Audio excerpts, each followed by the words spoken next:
করা যায়, আল্লাহ রাসূল বলেন তার মিজানের পাল্লা অনেক বেশি ভারী হয়ে যাবে। সুবহানাল্লাহ। এজন্য কিভাবে মিজানের পাল্লা ভারী হবে আর কোনো নাম করা নাই।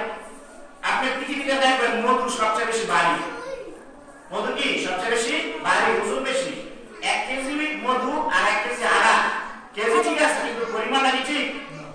1 কেজি আড়া অনেক পোষা, 1 কেজি মধু দেয় মানে একটা ধরে আছে নিচে, এটা কি ভারী, কিন্তু কেজি কিন্তু ঠিক আছে, ঠিক আছে না? তো মিজানের পাল্লা আসলে ঠিক থাকবে, কিন্তু যা